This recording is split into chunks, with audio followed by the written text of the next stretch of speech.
Hello, everyone. Welcome to episode 3 of Trench Talk. It is Shane alongside Coach Phil. As always, we were gone last week. I was away. I wasn't even in Ottawa last week, so there was no episode. We're back at it today. How you doing, Coach? I do want to ask before you were in Toronto last week doing the Toronto Rock game. How was that experience? Oh, it was fantastic, man. Good food, good people. I was very surprised that the game was in Hamilton originally when I had planned it out to go there, but it was worth the trip. I had a great time in Toronto, had a great time in Hamilton. The game was phenomenal. Buffalo did whoop Toronto's ass at the end of it all, but it was a really good trip, and I'm looking forward to making more rounds around obviously my CFL stuff, but now the National Lacrosse League. So, okay, since you're doing your CFL stuff, does that mean you're going to be making your way to Ottawa this year, or is that on the 2027 bucket list? I already made it to Toronto, and Ottawa's what, 6 hours away? It's like 4.5. Okay. Well, it's four I and a would half love coming from Ottawa because we don't have to deal with Toronto traffic. But if you're coming from Toronto, it might be closer to like 6 because of how bad Toronto traffic is. even just going to Hamilton was like an hour in midday, like 4 or 5 o'clock traffic, terrible. But I want to come to Ottawa, man, this year. I want to make the trip finally. It's a beautiful city. I will say if you're a partier and you enjoy a vibrant, very vibrant nightlife, you might find it a little bit boring. But if you're not, a huge partier and you enjoy other cultural fun experiences, Ottawa's a great city. I'm definitely want to check it out, man. Obviously, with everything Ottawa's got going right now with the Red Blacks and things like that, I finally want to tip my hat out there, man. So hopefully we can find the right game for me to get out there and do my thing out there, you know? Yeah, I mean, hey, if you come, you might never want to leave. That's That's what I'm afraid of. I've had a couple places where I'm like, dang, I love to live out here. This is really nice. Then you see the tax situation. I'm like, God damn, you have to double tax yeah, me? no, No. Mm-mm. no, that's understandable. You know, the for today's episode, we're not talking about taxes. That's going to happen during the season at some point, I assume. No, On that's the another other episode. show, that's probably going to happen on another episode. Probably another on the other show on the 13th Man CFL Weekly show. Um, but before we get going, I just want to mention if you haven't already checked our stuff out, there is merch now available. You can go to the link in the bottom of this video. Head on over to royalretros.com and look up 13th Man on their website. It'll pull up the 13th Man football, the Trench Talk, and CFF, the Canadian Football Fanatics, led by Cole, who's one of the co-hosts on the CFL Weekly show. You'll find merch for all 3 podcasts there. Use promo code 13th Man Football for 10% off on any purchase that you make. Great quality shirts, great quality product. They're official license for the CFLPA and Football Canada, so you can also rep with the Olympics around the corner. You have flag. The senior tackle football team's doing some good things across the world, and then obviously the CFLPA. If you want to rep, if you don't want to rep a team, but you want to recognize the players. But on today's episode, we're going to dive into the draft and the draft stock and the draft process and the importance of being able to find consistent, reliable first, second string guys in the first, second, third, fourth, fifth round. And with the combine just finished in the NFL, the CFL Invitational Combine just happened. The CFL Combine's coming out at the end of March. It is a focus of draft, and you can build a championship caliber trench team via the draft. You don't need top line guys. You don't need for like top 10, top 15 first round picks. They help, but there are plenty of guys, plenty of offensive line that are built in the third, fourth, fifth, sixth round. And we talk about it every year when it comes playoffs. The offensive line, defensive line win you championships. And this is the time to stock up on some. Mm-hmm. So I don't know if you watched any of the NFL Combine this week or last couple weeks ago now. I followed a little bit of it. NFL Combine is like it was that debate about the 40-yard dash, and I was so sick and tired of hearing about it from CFL guys and NFL guys and guys that even in the pros, guys are on TV talking about the 40-yard dash. So I was like, I don't care. Like at the end of the day, can you ball? That's what I look at. Like, can you ball? Can you block? Can you get past? Can you get to the gap? Can you play? Can you do the schematic things right? All this extra shit don't matter to me. Like, let's get to the point. See, I agree because like I look at the combine, I'm like, when are you actually running like a full straight yard? Never. Like even when you're running a go route, like you're getting pushed. Like you're not running a full untouched like 40 there. Right. From a big from an offensive line perspective, benching is great and all, but like you're not really taking advantage of that in a game most of the time. My thing is throwing on air. What is that showing? Why are we throwing on air? Why aren't we throwing one-on-ones, if anything? Like what's the point of throwing on air? What are you learning from throwing on air or doing on-air drills that you can't see in the film? Right. And I agree with I have to say that the reason why they don't do one-on-ones, it's a lose-lose situation. Because if you're a DB and you get exposed, your draft stock goes down. If you're a wide receiver and you get clamped up, your draft stock goes down. Then no receivers and no DBs are going to get picked. And one-on-ones are like, at the same time, one-on-ones are not the end-all be-all, because there's not a lot of times where you're going to be playing just strictly man-to-man the entire game. Sometimes you're going to play zone. Sometimes you're going to play cover 3. Sometimes you're going to play cover 9. It all depends on the situation. So one-on-ones is kind of it's a touchy subject. It's kind of like in the NBA where they talk about in the NBA All-Star game, we should have ones. Well, not everybody's a one-on-one player. You feel what I'm saying? Like it's, I don't know. It's a weird situation. I mean, I get it. I just think that now linemen, that's different. See, linemen to a certain extent, right? Like if you're a guard, you're not going to be going up one-on-one against a D tackle every single rep, right? You're going to have some sort of support with your center.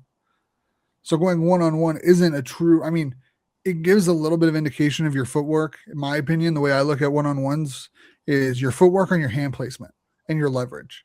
Right. Right? Is your footwork clean? Is your hand placement clean? And is your leverage clean? Like, are you able to use your offhand and force them one way? Are you able to stay low and get your butt underneath you and get your feet moving instead of being flat-footed when someone's coming into you? Like, those are the things that I pay attention to when it comes to one-on-ones.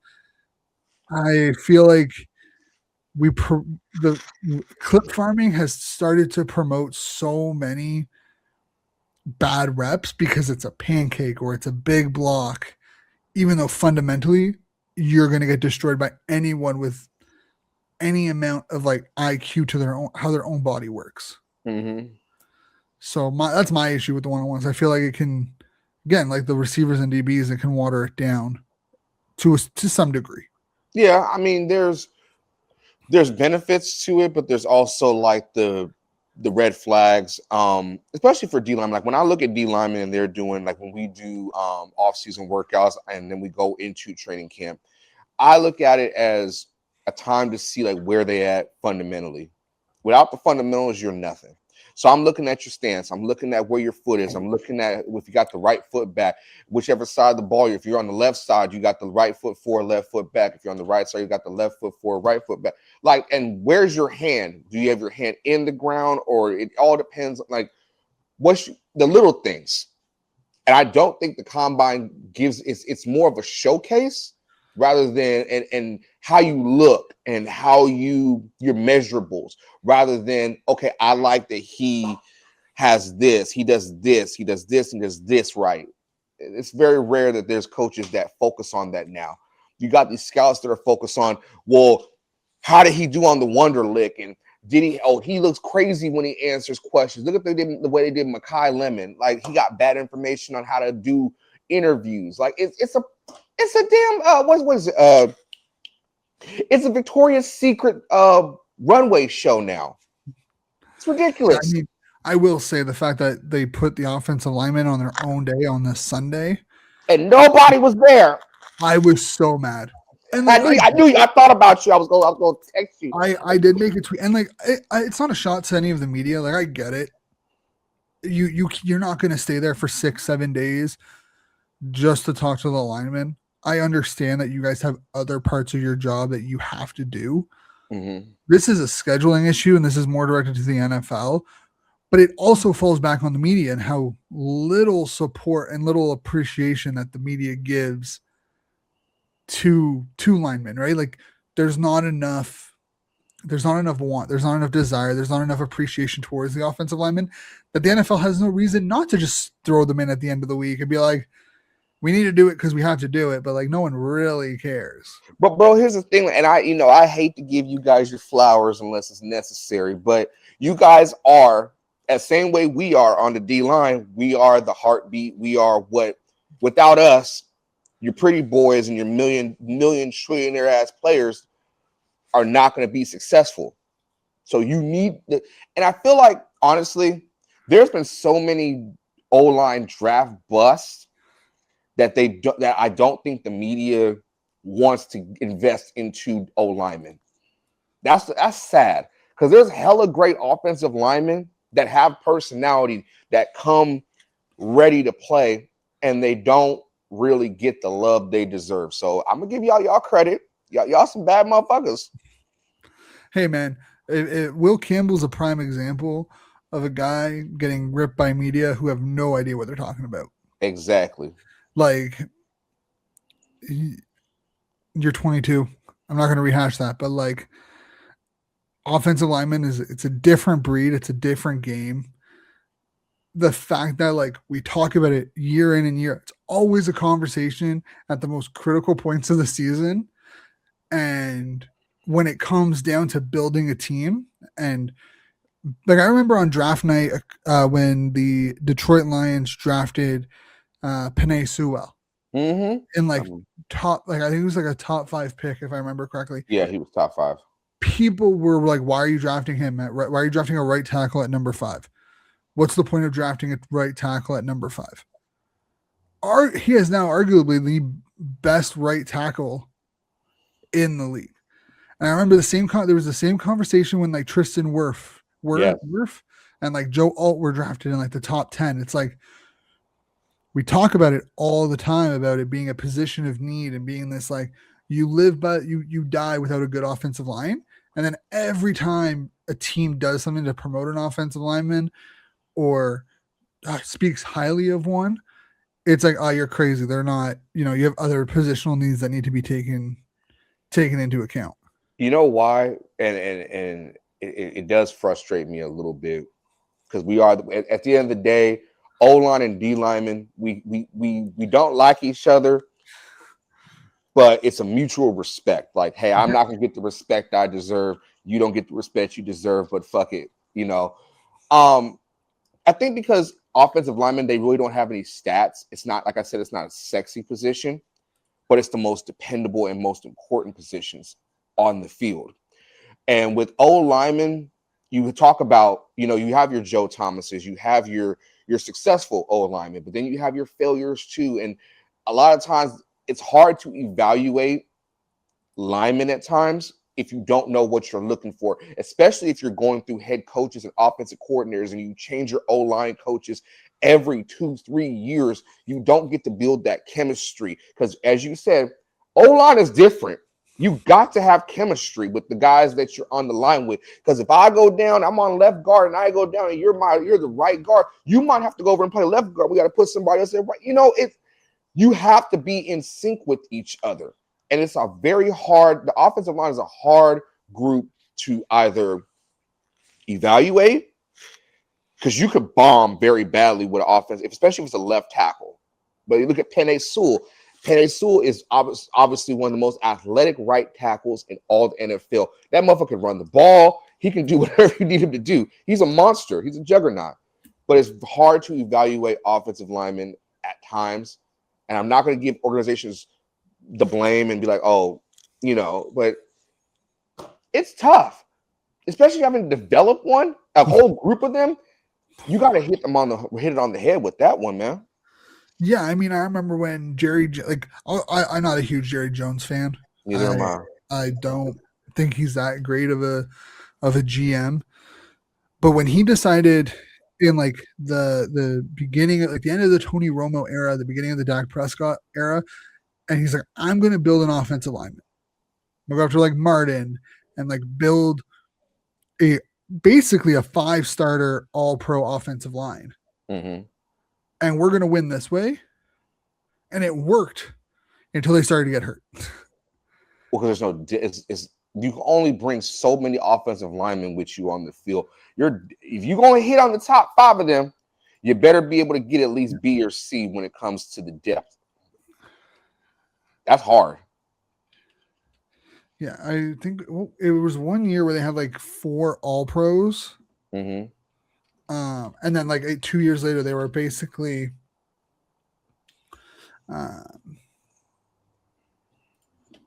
like out within like 2 years afterwards.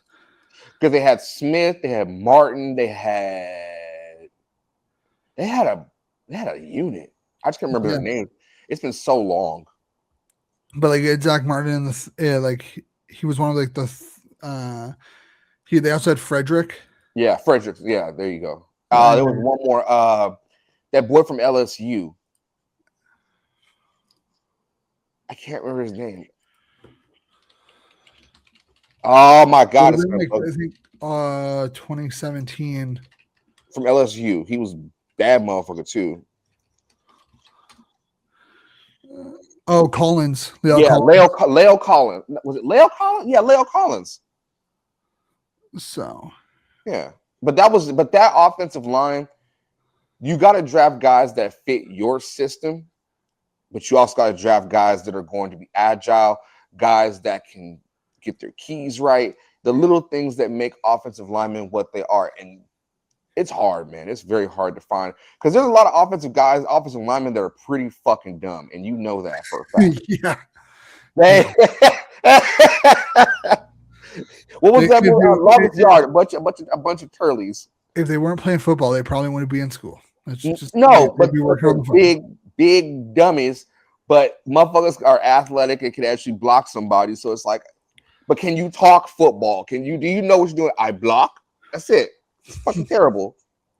Yeah, and I mean, I also think like the one issue is that when you're rotating head coaches or rotating OCs, everyone focuses on like, quarterbacks having to learn a new offense, have to learn scheme. The offensive line has to learn an entire new blocking scheme and how that coach wants them to block and how that coach's offense requires blocking.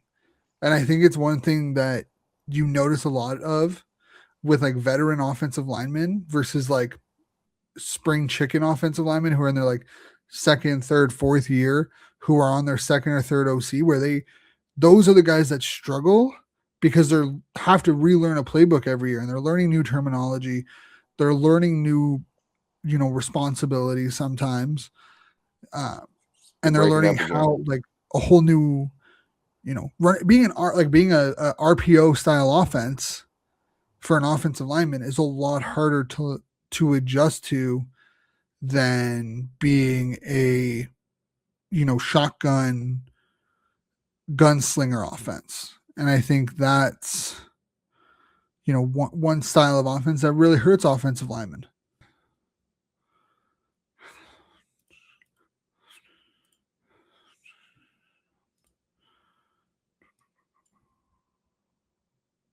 So yeah, I mean, offensive linemen are extremely hard to rate. Defensive linemen are easier though, because you actually have physical stats to go off of. My one thing with stats though are the pressures, because that seems to be a conversation now. I think 4 years running. I know it was a big conversation with like the TJ Watt, Myles Garrett debate a couple of years ago with like defensive player of the year. What's your take from a D-line coach, not from like an analytical perspective, but from a D-line coach? what's your take on the pressures and how much weight should you put into pressures as a defensive lineman? Not all pressures are equal. They're all different. I mean, if you're getting a straight shot at the quarterback, it's a pressure. But if you have to go through so much to go get the quarterback, man, it's like, is it really a pressure? Like, if you getting double teamed and you get there, like, that's not really pressure. But if you got a free shot, that's pressure to me. So, and make the quarterback move out of the pocket and you get the sack. All right, it's debatable. What's your thought on like the analytics on the defensive side of the ball and where they're going? Because it seems every year it's a new one. It's, double team win rate, it's pass rush win rate, and it's pressures, it's positive plays, and it's starting to kind of leak its way into the CFL the last couple of years with their collaboration with PFF. Mm-hmm.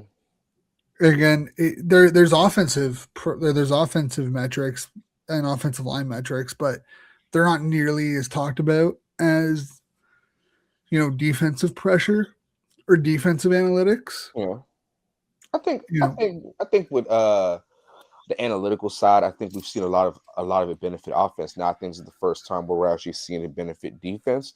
Now I know it shouldn't be the end all be all as far as how we evaluate players and how we call plays and things like that. That's still reaction. That's still situational. But it does carry a little bit of weight, but it should not be the end all be all of like, oh, look at his double team win rate and blah, blah. It's like, okay, does that really matter? Like, did you get to the quarterback? Plain and simple. But I know everybody wants every advantage possible analytically. Let them have it, man. Let them have it. yeah, I think for some aspects, I feel like we've dove right off the cliff with analytics and Let's have jump the taken shark. like from like. And my view is, there's some good there, but the eye test and the film is just as important. You Yes. can't you can't ignore the film in favor of analytics, and you can't ignore analytics in favor of the film. I think with analytics benefit people, players. I'm going to say people, but players who are more technical, not as athletic as the gifted ones, the big name stars. But when we most time we hear about analytics, it's guys that are more about technique. They're more technicians of their job of their position. So it has its place in there. That's fair. What's your ideal like when you're looking at D line? I know you're mostly with like high schoolers as a coach right now, Yeah. but when you're watching film from a scouting perspective, on a breakdown perspective, it's the same thing for the most part from being a scout to being a coach Yeah. in terms of you're evaluating talent, you're evaluating game plan, you're evaluating scheme. On the defensive side of the ball, what are like key points? Like what do you believe makes a difference between like a top 5 or top 15 defensive lineman to a mid round defensive lineman to a day 3 defensive lineman? And do you think like it's pretty clear the draft position matters politically, but there's guys who are drafted day 3 that have long impactful careers. Hmm. Where do you think the gap is from like a day 3 pick to a day 1 pick, where like some people might miss the skill? Like, is it schooling? Is it just tape against high level opponents? Is it overvaluing opponents and undervaluing the school? Like I don't. from Okay. a defensive side of the point, like what would you be looking for as like to build like you want a guy to come on your team? What are you looking for? I'm looking for. Well, first of all, let me just say that I'm not a believer in there's this big ass gap between a D3 guy, FCS, FBS guy. I'm a firm believer that if given the right tools and the right environment, a guy can thrive. Do I always want the dog? Which I'm so sick and tired of hearing that he's a dog. He's a dog. Okay, he might be a dog for you, but put him in a different situation, he might cower. Is it the system that makes him look good, or is it him on himself? But as far as like when I evaluate, I want to see, first of all, I want to see your entire film. I don't want to see a cut up of your best plays. I want to see your fuck ups. I want to see where you messed up. I want to see where you can grow, because anybody can show me their best work, but why does the film end right here? What happened on this play right here? What were you doing? I want to see where you are. You going to take a playoff on second and long? Are you going to take a playoff on in CFL terms? Are you going to take a playoff on second and short? Are you going to in NFL in college terms? Are you going to let me down on 1st and 5 or 2nd and 1 or whatever the case may be? Not everybody is meant to be in that situation, and so that's just how I evaluate. I look for fundamentals, obviously. I look for, can he build off his mistakes, and I do want to see some of your best work. But don't give me the cut up of just your great plays. Give me everything, and we'll sit down and we'll look through it. See, I feel like that's an approach that like we've lost in today.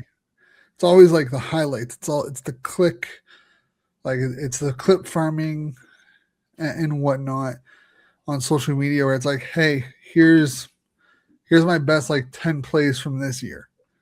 Like it feels like highlight packages or like film packages that kids are putting out are like 2.5 minutes long when they were, 5-6 minutes long previously. Yeah, You could actually you were able to sit down and kind of break down, and like this is where AI becomes like, I don't know if you've seen any of it, but there's videos of like AI restructured like film packages,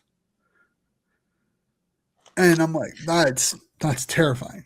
I saw that on X. It was like, wow, this is, if you first of all, if you look at AI and you look at AI and you can just tell it's fake, but if you can't decipher between AI and reality, you shouldn't be a scout. No, I agree, but it's still wild that like people, instead of actually putting in the work and like getting better at their craft, they want, so to speak, want to get better at. They're just, oh no, I'll put a highlight package. That's because that's because mediocre people can't stand high achievers, and high achievers can't stand mediocre people. That's the end all be all of it all. Motherfuckers want to be. It's easier to say I want to be great than to actually do what somebody won't do. You feel what I'm saying? Like the sacrifice. I saw on Instagram the other day, this guy who played in the NBA, his name is Joe Alexander, and he said he played 14 years in the league, and he said the one thing that kept me in the NBA for all these years is not my athleticism, my shooting, anything like that.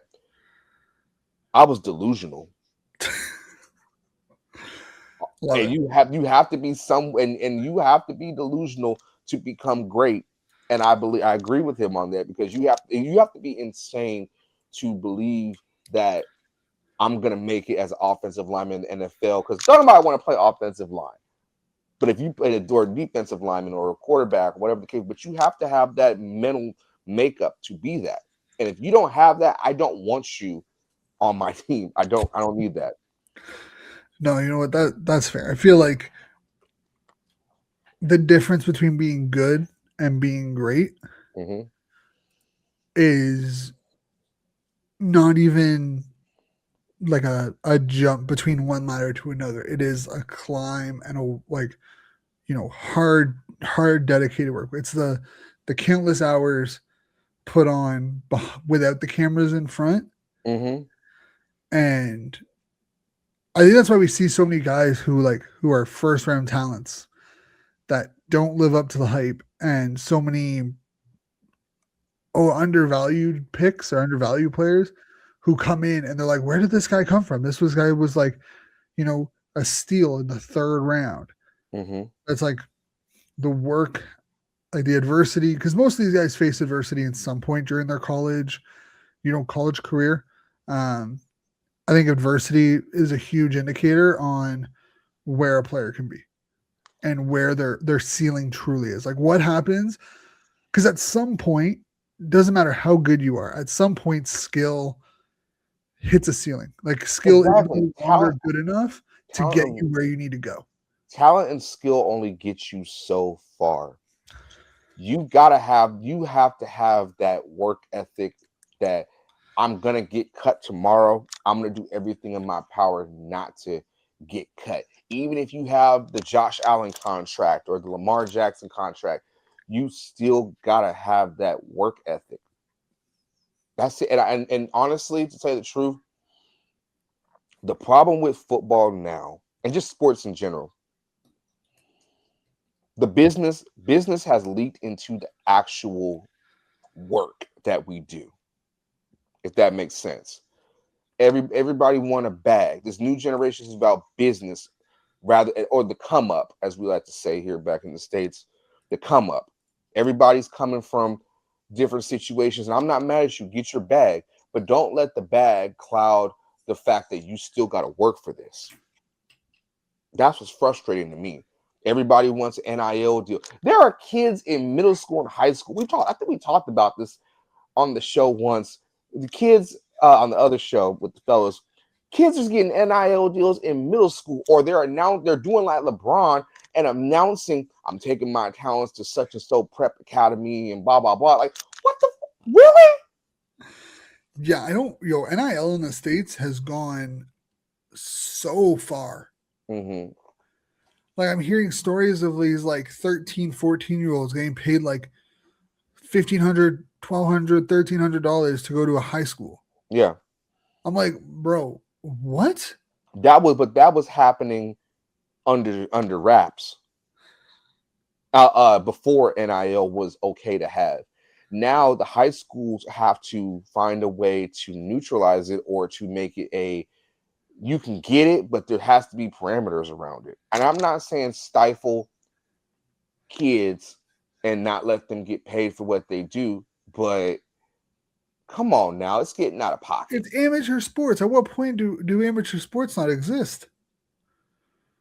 That's the problem. Adults fuck over the kids, and the kids end up wanting their part of the cut. That's it. Like, that's crazy.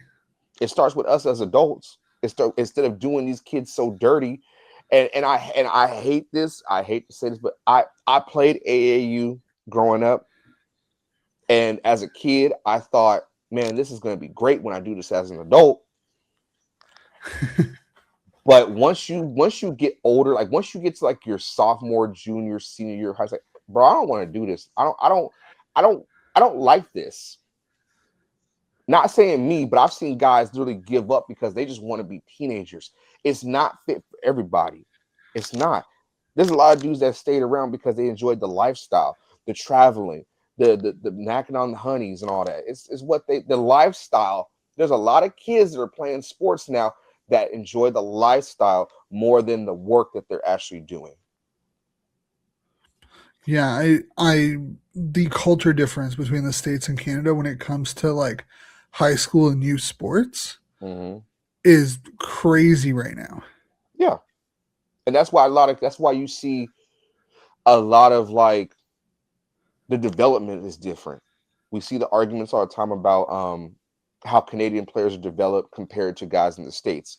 You guys focus on everything, whereas down here we're focused on, I wouldn't say the fundamentals all the way, but we focus on the flash.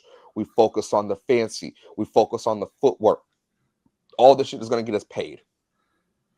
Yeah, it's crazy. Like I see videos all the time, and like for anyone listening or watching, like this isn't any disrespect. It's just a massive like in Canada for most of it's youth sports is youth sports. Like the idea of going like forcing your way to a certain high school to play, like in most of Canada, you actually have to be like if you're going to a high school for a specific program, you need to be like recruited.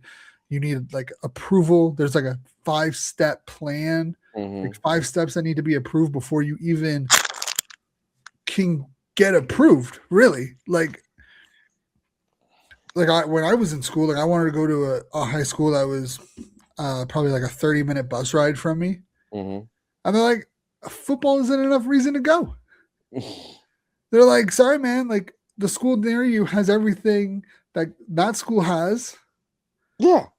And even like here in the But States, the like, only thing they don't have is football. But like all the right. academic stuff they have. So like SOL, my guy, like you're done. Like you have to go to that school.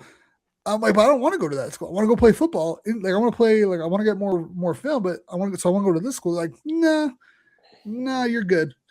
You're gonna go to this school. Like it's They're like, crazy. nah, man, nah, bro, you're good. Work with what you got, sucker. Exactly. That's what it was. And I'm like, what are we doing here? But see, even like here in Washington, the WIA is our organization is called the WIA, the Washington Interscholastic Athletic Association. Nowadays, man, when I was coming up, you had to go through an interview, you had to go through an entire thing to get approved to do it. Now there's a kid. He's the number one basketball player in the country. He actually is here in our state, plays at Rainier Beach High School, Tyron Stokes. Folks were like, well, why did he leave California to come all the way to Rainier Beach to play basketball? Man, he didn't have I don't think he had to go through what we had to go through when we were younger. There was no interview. I don't think there was any. He just transferred and he got to play. That's crazy. And then even like a couple years ago, I think it was like maybe 4 or 5 years ago. So the top program in our state is Bellevue High School. And they were whooping ass, won 6, 7 straight state titles, and finally they got called out because they got a kid who transferred. They promised the kid a place to live, his mom a job, and then all this other stuff went down, and then the coaches got suspended. And it's like nowadays there's not the same, what's the word? Not punishment, but like the policing. Now these kids can do what they want to because they don't want the adults are afraid of getting sued. They're afraid of being criticized. It's like, at what point do we as the adults, the enforcers, be like, hey, you can't do that? Even Like even developing players, you can't talk to kids the same. I understand a lot of the stuff that we learned growing up was not always right.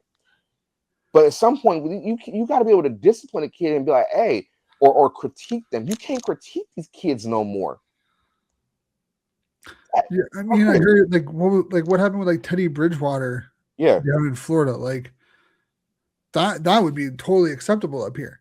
It's actually like I wouldn't say it's encouraged. Yeah.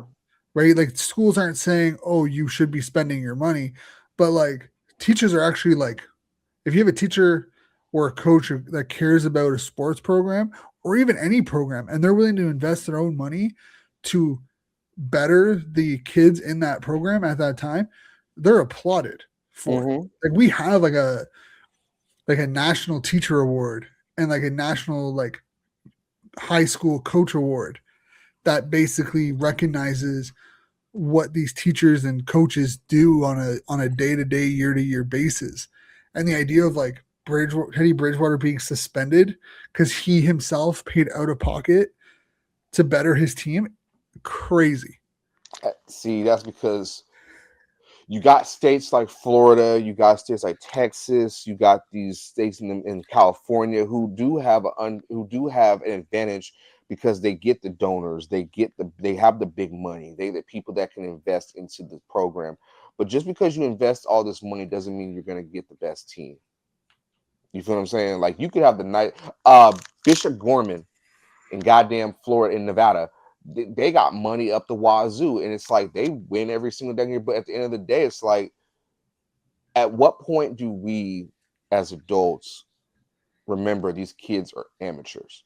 And at what point do we remember that at the end of the day, what's more important, making $1 or developing these players? What are we trying to do here? Because not all money is good money. Like I'm gonna be honest, like money speaks. It's very popular in hockey where like the competitive teams, their parents are have a little bit more financial freedom. They'll slide an extra like 40, 50K to a pro organization to make sure their kid who isn't as good as another kid is on their team. Like it happens up here in that sense. Like there's a lot of politics in that regard where parents are paying extra. But the idea of like kids getting paid as young as like 12 to go play at a school that's 2-3 hours away is crazy. See, hockey's one of those things where it's like it's the here in the States, unless you got really big money or your parents make really good money, you can't play.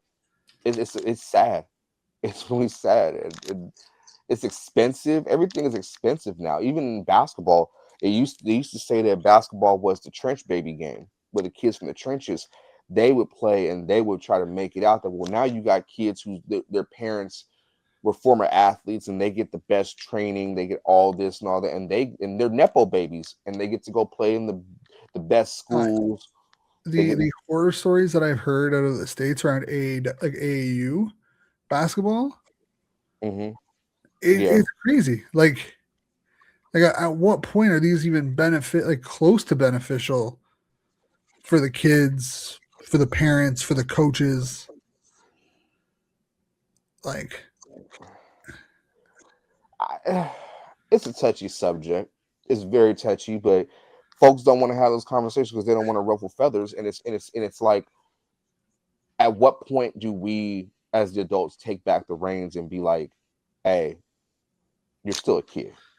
You need to follow directions. You need to before you can do all these adult things, you need to learn how to save money. You need to learn how to take care of this, that, and the third, and pay your bills." There's a lot of kids getting all this money, and they don't know what a bank account is. They don't know about savings. They don't know about taxes. They don't know nothing about that. It's sad. Yeah, and like I think it impacts every league, right? Like there's a huge conversation in basketball right now, right, in the NBA, where the best players in the league aren't even American. How long until we start having conversations around the player quality in the NFL? There's already conversations, around the player quality coming out of North America for like hockey. Yeah. There's player conversations around the quality in the NBA. I'm just curious on how long until it starts to affect the player quality in both, in football as a whole, and the CFL and the NFL, where we start seeing these kids come out of college and they don't even know how to read a defense. They don't know how to take advantage of, like, you're obviously going to have your outliers. You guys are going to have the ones who actually care and are committed. But how long until the league has a surplus of players who don't know how to watch film, don't know how to break down film, how to read a game plan, who don't know the actual, like, don't have any sports IQ. The reason why that's happened is because it starts in youth football. I'm gonna get on my soapbox right now because I've lived it, I've done it, I've seen it all. It starts in youth football when you've got dads who don't know shit about football fucking coaching. Then they give their son the ball all the damn time. They give their son the sweep left, sweep right, wing T, give him the ball. Then they get to high school. They actually are a pretty good athlete. Little Timmy's a good athlete. His daddy joins the staff. His daddy becomes the head coach. His daddy ends up making him the quarterback. Well, the motherfucker can throw the ball, actually throw the fucking ball. Boom. Pretty damn good. We have had daddy ball forever. We've had Nepo ball. We've had players who are athletic and are pretty damn good, and we cater to them. And the kids know they're the stars. And they're like, well, I'm not playing unless you give me this, this, and this. It's frustrating. It's disturbing. It gets on my nerves that we have acquiesced to these kids and we've let them just run amok over programs. We let them run amok over these programs, whether it's hockey, whether it's basketball, whether it's football. Football and basketball are very egregious at this, for letting the athletes, the stars, like, well, I'm not playing, so you're going to suffer without me. Motherfucker, that's why I got depth. That's why I got other players. You think you're the only one? Don't get me started, man. Don't even get me started, bro. Hey, man, this is what this show's about. It's not just about dissecting things. It's about the funny thing is, not to cut you up, but the funny thing about it is, in football, It's never in the trenches. Nah. It's the Never. fucking divas. It's It- the fucking Yeah, and receiver. always. And you know what's funny is that whenever you see a diva trench guy, like an offensive lineman or a defensive lineman, it's not even it's completely different. Yeah. It's them being upset either at themselves Yeah. or feeling like, and I wouldn't even say at their teammates, but the situation. Like as an offensive lineman, if you're passing the ball all the time and you're going like 3 and out or 2 and out, and your defensive lineman and your defense is standing guard, and your offensive coordinator continues to throw the ball and isn't running it, like, yeah, we're gonna be mad. We're gonna be like, bro, let's run it. Like, what are we doing? Why are we always in a pass set right now? Most offensive linemen hate pass sets because they're getting run at versus running at somebody. Yeah. And when a defensive lineman is upset, it's, hey, I'm doing what I can. Someone else needs to step up and do their job, but they do it in a very like professional. They're not throwing their helmet on the sideline. They're not like yelling at a coach, being like, put like, what the hell are you doing? Yeah. I mean, there's been a lot of situations there's been situations where me as a defensive coordinator, I've had to either back in the day, like early on, like first 5, maybe 7 years, I was gonna cuss you the fuck out. I sit your punk ass down, shut the fuck up. Don't nobody give a fuck about how you feel. But as I've gotten older as a coach, I understand from a player and also a coach situations. Like if a team is just gonna keep throwing the ball and I'm a pass rush specialist, okay, great, I'm excited. But if they run it down my damn throat, and I'm an X, and I'm like, hey, my job is just to go get the quarterback, not the running back. Like I'm gonna be frustrated. I'm gonna be mad, which I get that. But bro, you still gotta play. Just because your label is a specialist doesn't mean you forget how to play football. And I think that's the thing, is that there's certain situations that it's acceptable, but being mad that your team, like and again, this, don't want to piss anyone off, but the amount of times where I see like at the end of the day, all you should be caring about is winning. Yeah. Seeing players on the sidelines getting upset that they're not getting the ball enough and your team's up by 17 points. Why are you complaining? Okay. I can kind of respond to that. Okay. From a player's perspective, especially like a receiver, we call them divas, all that stuff, but they're if we're talking about the pros, even in college a little bit, I'm not sure, I think so, but more so the pros, your contract is incentive based. You've got to be on pace. We've heard many horror stories about guys, tight ends, receivers who got iced out of the offense because they were like 2 catches away from like 80 or 100 catches a season. They were going to get a big incentive check. That's hard. I get that. Like, pay me what you owe, but it hurts more when your OC is told, hey, freeze him out. It's a fucked up business. I've heard stories, NFL, CFL, where guys do get froze out. I get that. You can't freeze out an offensive lineman. Oh, and I 100% that. You feel me? I 100% agree, and I understand that. Again, not every situation is black and white. Yeah. But I feel like when you're on the sidelines and you are acting a certain way, it doesn't matter. It doesn't matter the reason. You're the one who looks bad. But that's where professionalism has been lost in football. Like if you feel like you're being frozen out, that's a conversation you should have with your agent and the team in the office after the game. Because then you're not the one being labeled. You get to control the narrative at that point. And like, I don't like calling players divas because, again, you don't know the situation. You don't know what's going on behind the scenes. Yeah. But from a consumer perspective, like someone who's watching these games, when you're lashing out on the sidelines and your team's up by 17 points and you're just mad that you only have 2 receptions, you lose the ability to control the narrative. But how long am I supposed to be a professional? How long am I supposed to be a guy, one for the team when my business is fucked up? Or you are fucking with my money, you're fucking with my business, you're fucking with my ability to take care of my family. Because a lot of these guys come from situations where they are the breadwinner. So that $500-700 million, that's big to them. For sure. That's big. You got to take care of everybody. So when you start portraying, like when you're on the sideline and you're acting a certain way, you lose all narrative. Yeah. I mean, and I think that's where the people getting labeled divas and selfish. But what hurts is that they're getting labeled by people who've never played football.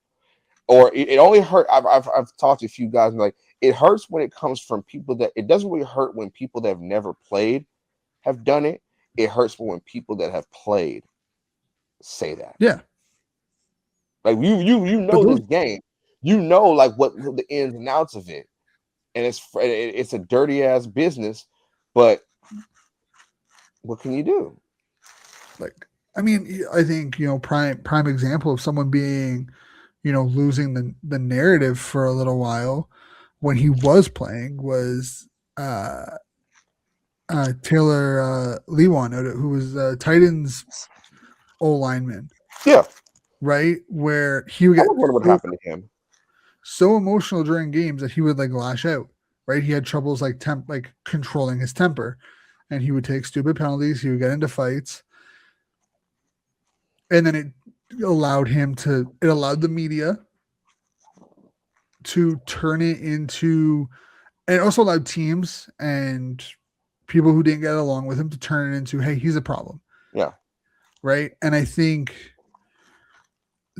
I get the perspective of like, hey, like if I'm being frozen out of like $5,000, I'm 2 catches away from, a $5,000 incentive or whatever that case may be. I understand the frustration, but then you end up in a situation where you might have this elite status,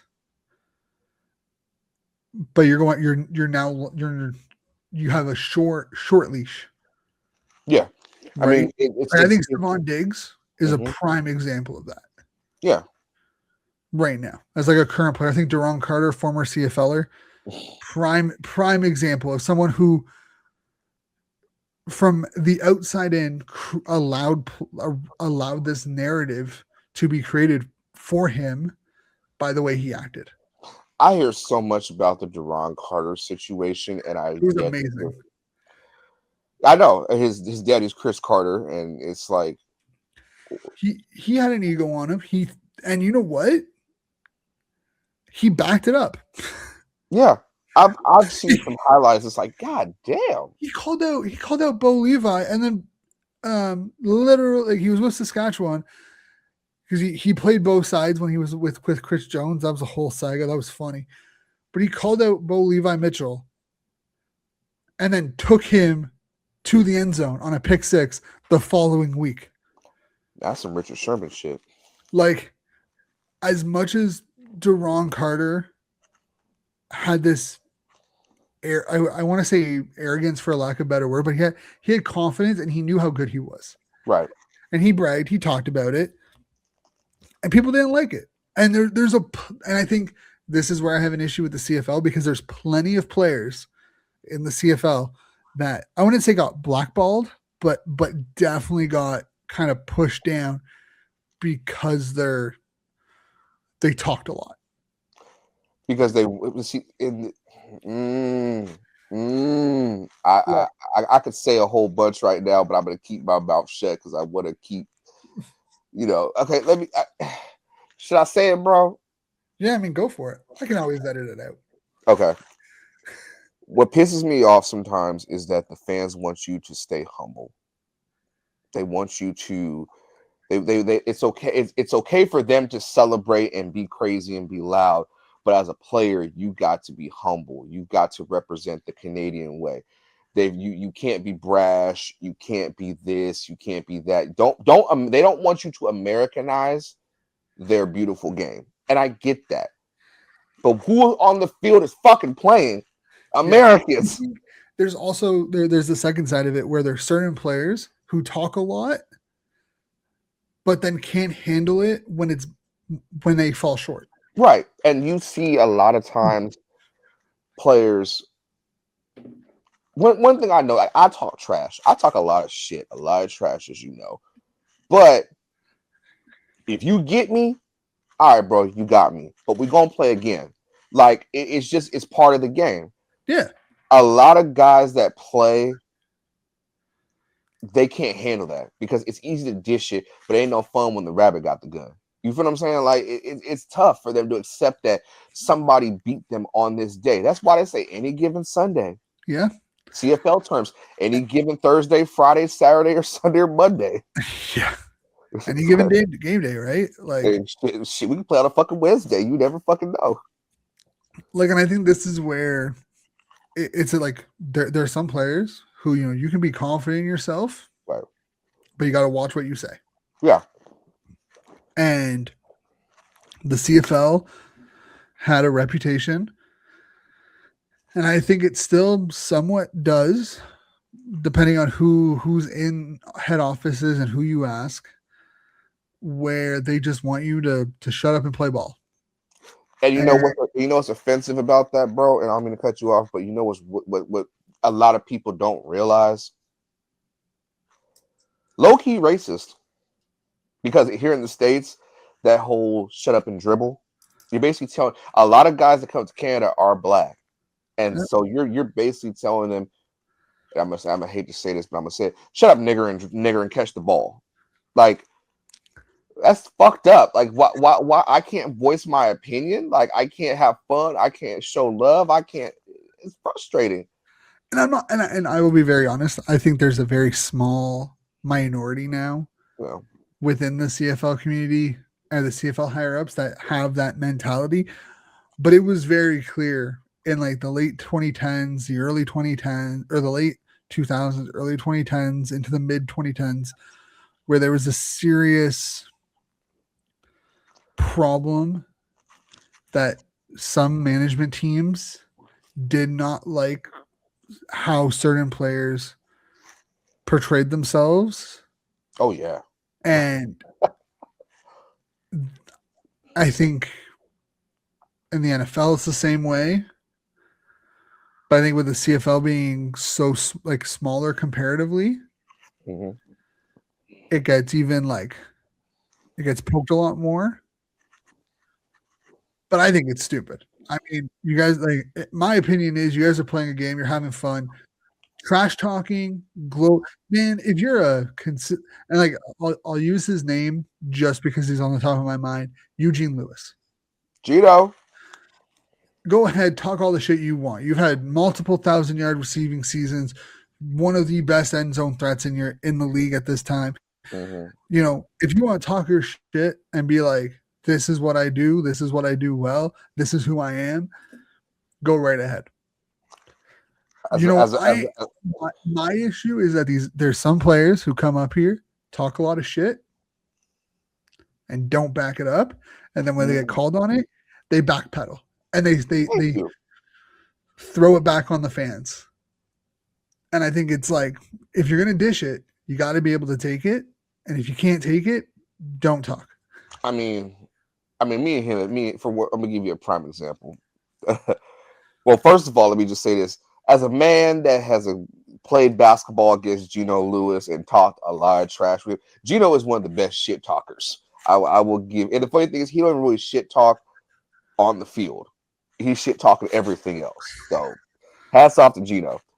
I want my rematch. But come on the show. Let's have a chat. But you look at guys, and I'm gonna give it as you gave an example. I'm gonna give another example. You look at and me and him have made peace. When I went to Hamilton, Simone Lawrence. Simone, he talk a lot of shit. He does. But And they say he can say whatever he wants to. He's an ankle biter. He's a dirty player. I don't care about all that. He do back it up. I give him credit. The dude back it up. But then you've got guys like Chris Edwards who fucking fans and shit.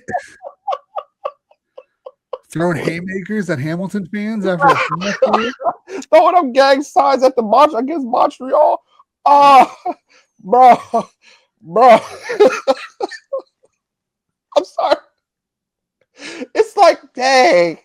Like, you can't like, bro, really? Like, I went on a full rant about that when I did my reaction video to that game. I was like, really, bro? Like, you gonna throw up gang signs? These people don't know what gang signs are from the States. What you doing? Oh, man. That shit's funny to me. But I mean, like, if you're gonna get exposed as far as like playing, then bro, you just take it on the chin. Yeah, it happens to everybody.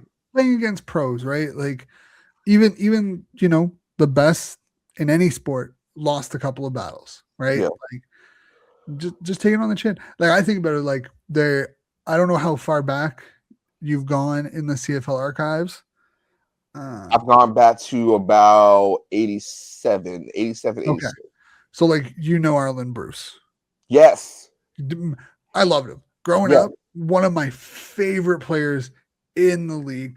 The attitude, the cockiness, the arrogance, I'm top dog, I'm top shit.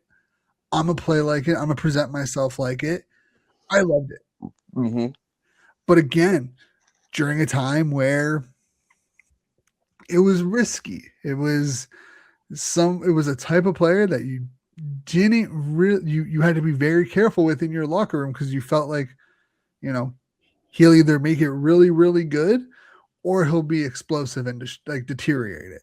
He was like he and I love him to death, man. I love old boy. He was Kenny Lawler before Kenny Lawler, and to me, as far as playing, but Kenny's not like brash in your face like Arlen Bruce. Kenny, but the playmaking wise, yes, I give him that. Yeah, I loved Arlen Bruce. He was a dog. When he went to BC, he was the game changer. Yeah, BC, Hamilton, like no matter where he played, he was always someone you had to watch out for. But then you got these assholes out here. There is one asshole defensive lineman that I can't stand, and I hope he ain't playing on nobody's team anytime soon. Garrett Marino. I'm so glad you brought him up. I can't. I can't stand the man. Thank you. He's dirty. He's a POS. He might be a great person off the field. I don't know. On the field, though, no respect for him. I have no respect for him only because of the racist things that he said, that Nate Behard claimed that he said. It's like, bro, how you gonna hurt somebody and then you gonna make it racist? Yeah. I look. I know a few racist people in my world and just been around them, but bro, really? Like, what? Have you seen the movie Gridiron Gang with The Rock? Yeah. Have you seen that one? Remember the white boy that walked up to Willie, the running back Willie? He was like, "I'm here, nigga," and then he gets ran over. He's like, "You good, nigga?" That's what I think. My thing is, how are you gonna be like that when you're the minority in the league?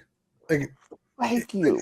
Like it baffles me. Like, you don't have to like every player, like every teammate you have, but the idea of like being like that when you're the minority in the group, wild behavior. Bro, it's really epic. Like when I first reacted to Behind the R, the Red Blacks little series they had, I was first of all, amazing work by them. Shouts out to them. But it surprised the fuck out of me. Like really, like, and then I did more research on what he said and what Nate Behard said that Garrett said. I was like, really, dude? Like, you're the white boy on the defense. Like, how you gonna talk about us? Yeah. I don't know, man. I'm glad that he's no longer in the league. Oh God. Like, and you know what? I think the CFL did a really good job handling that situation. I mean, Jeremiah Masoli was never the same after that. No, he was not.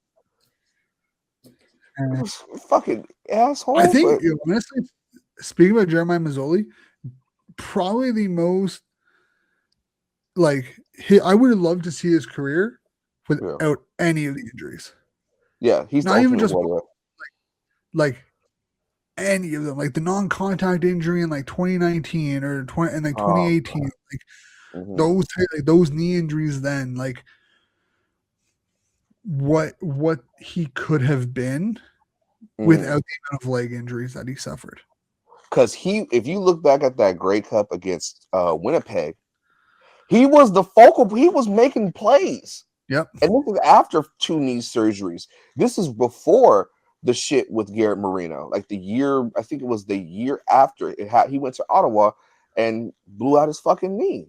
Yeah. Again, like I think it's crazy. Like him, Brandon Jennings, and Drew Tate are like the 3 quarterbacks that I look at, and I'm like, if you guys did not get hurt and have the injuries that you did, you're probably Hall of Fame quarterbacks or close to. Especially with the Drew Tate situation, I watched back. I reacted to one of the you guys have these shows like about the championship teams and then going to the Grey Cup, the 30 for 30 and whatnot. Yeah, kind of like that. I can't remember. Oh, it's I saw my Nation. No. It's on it was on TSN. It's God. I'll send it to you later. Because I know they have like the CFL Engraved on the Nation shows where they kind of go over different Grey Cups. Oh, I love those. I haven't reacted to that, but it's just like a similar to a 30 for 30 or like a football life type thing. But anyway, Drew Tate, that motherfucker slang it. Dude had a cannon of an arm. Like arguably one of the most powerful and accurate arms that I've seen in the CFL. And here's the thing, you got to throw in, and I know Raider fans are going to be upset about. They were upset forever. They've made peace now, but Darian Durant, because if Darian Durant wouldn't have gotten hurt the next year, what could have been? The Raiders could have ran off with 2 or 3. 100%. You know, like Brandon. I don't know if you've seen a lot of Brandon Jennings. I've heard of him. He was a lot like Mazzoli. He's a lot like Vernon Adams, but he had a better arm on the run, and he had better pocket awareness, and his arm was a gunslinger. Or I got another. See, now I went and gone down this fucking. This is why I love this show. We went down a rabbit hole. He could pick apart a defense. Like he fucked up his shoulder. I can't remember exactly what shoulder injury he had, but he had a pretty bad one. Didn't Drew Tate have the Drew Brees injury? Something similar. I'm pretty sure. Okay, you know who doesn't get, and to me, he needs to be in the conversation. Even though it was 1 year he had success, he would have been, if he wouldn't have tore his Achilles, I think he could have had even more dominant career. Corey Sheets. Don't even get me started. Oh, I told him about this. I was like, I loved Corey Sheets. His style, nasty. Growing up, because like he came in like 2012, like 11, like late 2012. Like I was like 13, 14. Like I was really just like, it was 12. I think it was 2012 and 2013. Yeah. So I was just like really diving into all of the football stuff. Like I was a fan, I watched and whatnot, but I was like starting to really dive into it, like the coaching style, all of it. And holy hell, Corey Sheets was an absolute gem to watch. When he went down to Oakland, I'm like, there's your number 1 running back. They're not only is he a number 1 running back, he's gonna be a top 5 running back in the league within 2 years. His pass making ability, like his pass catching ability, his ability to break on ghost holes that only he could see and make something work. Loved watching him. He was so clean like in the backfield. Yeah. I was devastated when he went down to Oakland and got hurt during training camp. His style was so game changing in the CFL, only because a lot of the running backs back then were just bruisers. They were just heavy hitters. His was smooth. It had a little Marshawn to it, but it had a sweetness to it. Like Walter Payton, he was skinny. He could find the hole. And the thing that people don't realize, man, he was in Miami before that. Yeah. In Miami, and he was playing behind Ricky Williams. So Ricky Williams, even though Williams, whatever, but Ricky Williams had some of the best, and Ronnie Brown, some of the best vision you'll ever see. He was if he came into the league, like if he came into the NFL probably like 2015, 16. Oh yeah. He was probably like 5 years too early for the NFL. Yeah. He would have been the prototype. Yeah. That scrawny, because even like you look at like a Michael James or guys that went to Oregon, that fast-paced offensive guys, they're skinny. They're not that big, but they can squeeze into a hole. They're meant to run inside zone. They're meant to run certain run plays that benefit them. And he was an every down back. But when you're an every down back, man, I loved Corey Sheets. Like, yeah, that was one that I was like, when I interviewed, I was like, God. He tried to make a comeback in the CFL with the Red Blacks, and then it just didn't work. Really? Yeah, I believe. I don't know how close it went, but I'm pretty sure he signed in like 2015. Yeah, I remember that. And it didn't really go anywhere. Like I think he signed and then like left. Yeah, he had a work out with the Red Blacks in 2016. Because that was the year before you guys had that epic Grey Cup against Calgary. Yeah, that was the winner going into that Grey Cup year. But like I loved Corey Sheets. He was a gem of a player. But another like quarterback wise, there's another like Buck Pierce and Travis Lulay, two guys you just look at and you're like, what could have been if you stayed healthy? Because Buck led Winnipeg to the Grey Cup, lost to BC. Lulay never got to one, did he? Yeah, he won in 2011. He was the starter. Okay. But I don't think Pierce. No, Pierce never made it to the Grey Cup. That was Kevin Glenn in 2007. No. 2011. Yeah, he lost to Travis Lulay in 2011 at BC. Yeah, Buck Pierce. He was the quarterback. Yeah. But man, you talk about a team that needed an offensive lineman, Winnipeg, because Buck Pierce took some nasty hits, like absolute nasty. I figure like that Grey Cup number one was just was fun. Number one, and number two, they just had too many weapons. BC had too many weapons. Yeah, I mean, it's like 2013 with the Rough Riders, where they were literally destined to win the cup. We were destined to win this year. Look what happened. Everybody Corey Sheets, G-Roy Simon, Darian Durant, like Weston Dressler. Like that offense was just stacked. And for them to not have, and what's surprising is that they could have easily had the record that Toronto had a couple years ago when they went on that undefeated streak. Yeah, that's 16-2 record. Yeah, 16-2, but they lost in the East Final. So it's don't matter. I know. It don't matter now. 73-9, right? Don't matter without the ring. Mm-hmm. Exactly. So, but it's great, man. Looking back on like some of the player, like again, Phillip Rivers, his career ending prematurely due to a neck injury in 2018. Or not Phillip Rivers, fucking Ricky Ray. Like him coming in, getting popped against Calgary and like severely injuring his neck like 3 weeks into the season. That what happened to Ricky Ray? Yeah. Damn. It was like I think game 2 or game 3 against Calgary. I think he took a blindside hit to the back and like fucked up his neck. And that was it.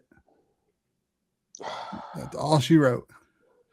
He was like it's weird to say this, but his demeanor, his posture, his presence as a quarterback reminds me of Aaron Rodgers, but his accuracy is out of this damn world.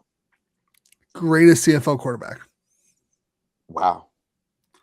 Like, I think it's him, Calvillo, and Flutie. Yeah. I mean, Calvillo, his story. I think Calvillo's story is the best. Flutie is the most accomplished. Statistically, Ricky Ray. Yeah. Well, like statistically, it's Calvillo based off of like where he's at all time, but he also threw the ball a lot. Yeah. Him When and you have like Ben Calhoun, when you have yeah. Ben Calhoun and S.J. Green and Anthony Richardson, Anthony Richardson. They had some weapons over in Montreal. Like, Yeah. I love going down memory lane. Me The too. mid 2000s to mid 2010s were so much fun to watch. And I wish I could have. Now I go in because you can go back now and watch the shit, whatever. But watching it back now and seeing it's like, God, that is entertaining. I think that whole from 1993, 92, 93. Actually, I'll give it 94. 94 all the way till about COVID was some of the best work the CFL put in. Yeah. Yeah. I mean, you got like just some of the players that came into the league and that were so exciting. Like, obviously, Cameron Wake. Yeah. But like, Marcus Stigpen came into the CFL and like kind of took the league on fire. Mm-hmm. Like his ability, like you don't look at someone his size and be like, oh yeah, this guy can do what he does when you look at him. Right. Like he was elusive, he was quick, he was agile, but he looked like he was a bruiser. Like he would just run through you instead of running around you. Like then you have Nick Lewis, who I think would put most tight ends in the NFL to shame in just total physical presence. Yeah. So some really great times that I think the CFL just missed on capitalizing. Would you say the offensive linemen, and we'll close it out on this, do you think the offensive linemen back in the day compared to the offensive linemen we have now? The Stanley Bryants compared to the Chris Wazinskis or the elder statesmen? In what sense? In meaning like the dominance or the, I guess I'm trying to say, like, are the linemen today better than the linemen back then? Overall, athletically, yes. Is a Stanley Bryant, you look at Stanley Bryant, a Derek Stanley Dennis. Bryant's going to have success no matter the era he plays in. Okay. Like, it's like the Chris Van Zyl. He could have success no matter what because of how physical he is. Like Jarrell Broxton, John Out. Like there's guys in this league right now that if you were to put them in like 2005, they would still have success. Mm-hmm. But there's some guys in today's league where if you were to put them in 2005, they get eaten up. Like they'd get bitched. They get bitched by both sides of the ball. And the funny thing is they don't like hearing that. They think that these players today, because physically they're incredible, but the football back then was different than the football now. You had a lot more, like, for example, a lot of the guards, a lot of the interior linemen in today's CFL would struggle in the 2000s. I think there's probably 10 offensive linemen that on the inside that I can confidently say probably wouldn't struggle and actually be still dominant inside consistently if they were to go back in 2005. They were just such a more physical game, a more physical opposing game. That being said, I think nowadays it's more athletic, right? Yeah. You have to be a little bit more, you have to be quicker, you have to be more agile, you have to be more rangy. You're not running the ball down the throats of defenses anymore the same way you were back then. So yeah, they're better, but I still think there's there's some offensive linemen in 2005 that if you were to pop them in their prime now, you would just be able to run bully ball. Like they're like Brian Chu, for example. Mm-hmm. Throw him inside, you'd be able to run behind him every single down, every single game, all 18 games. Right. Like, but you put in a guy like Logan Ferlin in 2005 inside, probably the same situation where you'd be able to run behind him no matter what. So I love it, man. But to be fair, I would love to see a guy like a prime, like, because I don't think a 41-year-old Stanley Bryant could be dominant in like a 2005 era CFL. But like a 29-year-old Stanley Bryant in 2000, oh yeah, would be still be one of the best tackles and best offensive linemen we've ever seen in the game. No question about it. Like not even a doubt in my mind that he would just run away with it. Exactly. But all right, let's get out of here, man. Yeah, a longer episode than we anticipated. We love going down memory lane. We love talking about things that just aren't strictly, strategic or whatnot. So this is what you're going to be getting from the episode, right? We just talk. We talk football, talk CFL, NFL, a little bit of everything. Hope you enjoyed it. Remember to check out Royal Retros. Grab yourself some Trench Talk merch. Use promo code 13th Man Football to save yourself 10% on your order. We'll catch you back here next time with a new episode of Trench Talk. Stay safe out there. We only got like 2.5 months, 2 months. 2 months. Well, season starts. So make sure you're following on YouTube.